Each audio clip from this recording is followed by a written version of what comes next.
Pio, a 3-2 defeat here at York Road this evening. A valiant fight back at the end, but it just wasn't to be tonight, was it? No, we didn't deserve very much out of the game. I didn't think we started very well. Especially being at home, I thought we would have taken the game to them.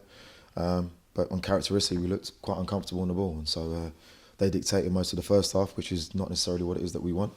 The goals that go in are not like us. We've had 14 clean sheets because we defended really well. But you watch Josh Coley just walk into our box and put a header in. I'm a little bit frustrated with that, but also the build-up and how it comes to it. So, yeah, I was a little bit frustrated with some of the goals that have gone in. Nevertheless, we had our own opportunities and didn't take those. And so it becomes a really tough game. Interestingly, 17% of our goals conceded in the league this season have been against Ebbsfleet. How do you feel, or where do you feel that the defensive issues were this evening? Normally we're quite solid in wide areas. We don't necessarily allow crosses to come in. And then when they do come in, which is very rare, we put our bodies on the line to ensure that nothing comes of it. We didn't do either today. So the goals are a little bit frustrating.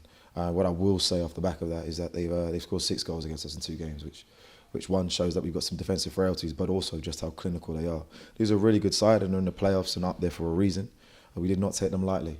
But to concede the goals that we have done, which have really pretty much come out of nothing, one shows how clinical they are, but shows maybe in transition how poorly we were today. The fans made their view clear, but what was your view on some of the decisions which went against us this evening? Yeah, the handball's not a handball. It should never have been a penalty. With that being said, we would have still been 2-0 down at the time anyway, so it's irrelevant, but because we didn't do enough in our part. But I think it's a foul on Ryan. I haven't seen it back to know. But some of the decisions that were given today are slightly confusing. I tried to speak to him after the game. He wasn't having it, so we move on. Do you feel this refereeing is an issue that needs addressing in this league? No, I won't say that. And the reason why I won't say that is if you keep things in your own hands, then the referee's decisions become null and void. We did not do that today. We didn't manage the game. We didn't play over tempo. But I don't want to say too much because up until this point, we've been really, really good, right? So it's one blip. We've got the chance to go again on Saturday against another really big side. We're going to have to perform a hell of a lot better than we did today.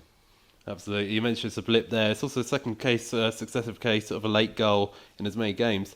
How do you feel we encapsulate that late fight-back mentality across the full 90 minutes going forward? Yeah, we will keep going right to the very end. I don't think it was for want of trying in terms of trying to put the ball in the back of the net. I just thought our in-game play, we didn't manage very well. We weren't brave on the ball. We didn't try to dominate possession. Typically, we try to do that. Chances did come. We didn't take them as well. So there are elements of our game that are really good, especially the last 6 or 7 minutes. Could have got a late equaliser. Nevertheless, we can't afford to let that many goals go in and assume we're going to win the game, especially come up against top of the league. Yeah, and as you touched upon, a big game on Saturday against top of the league Dorking. What will you be looking to see from your players when we host them on Saturday at York Road? A reaction, a bit of intensity. I don't think anybody should be coming to York Road and dictating the intensity of any play. It should be us. So that'll be the last team that gets to do that, I hope. But we're going to look for a reaction. I don't think we should be getting beat twice by anybody, but equally we shouldn't let any team away and home take 6 points off of us. So if we're going to maintain our stance and being in the playoffs, we've got no choice but to win it. Thank you, Pierre. See you Saturday. Thank you. Cheers.